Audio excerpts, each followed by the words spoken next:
Hah? Di Facebook ada grup fantasi sedarah yang isinya ngomongin fantasi dan juga aktivitas seksual ke keluarga sendiri. Yuk kita bahas gimana sih Al-Quran berbicara hal ini. Assalamualaikum sahabat ngaji online.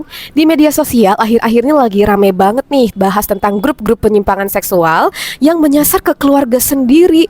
Dan lebih mirisnya lagi, korbannya itu anak-anak. Tapi tahu nggak sih, sejak 14 abad yang lalu, Al-Quran tuh udah ngomongin tentang hal ini. Islam udah ngasih sistem perlindungan sosial yang kuat lewat konsep mahram. Apa itu mahram? Mahram adalah orang-orang yang haram untuk dinikahi. Haram untuk dinikahi berarti haram juga memiliki hasrat seksual kepadanya. Kenapa haram? Ada 3 kemungkinan. Bisa jadi karena hubungan darah, sepersusuan, atau pernikahan. Dalam Quran Surat An-Nisa ayat 23, Allah sebut satu persatu siapa saja mahram itu.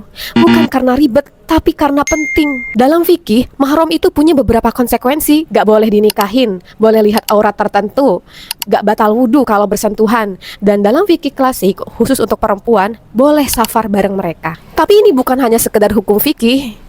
Ini soal rasa aman dan juga kehormatan.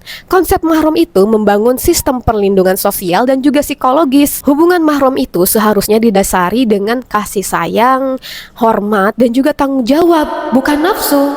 Makanya dalam Islam itu boleh melihat sebagian aurat karena diasumsikan gak ada syahwat. Dalam kitab tafsir At-Tahrir wa Tanwir, Ibnu Asyir bilang terkait haramnya menikahi keluarga.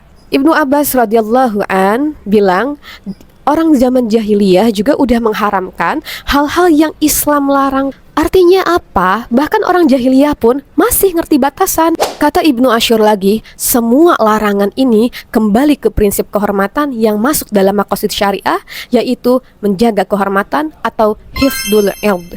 Ini masuk kategori kebutuhan daruri untuk kehidupan manusia yang beradab. Semoga dengan terbukanya kasus-kasus kayak gini, pemerintah itu bertindak dengan tegas. Buat kita, yuk kita mulai dari rumah, ajarkan anak-anak tentang privasi tubuh. Mana bagian tubuh yang gak boleh disentuh, dan mana sentuhan yang boleh dan juga yang enggak. Keluarga itu seharusnya menjadi tempat aman, bukan sumber trauma.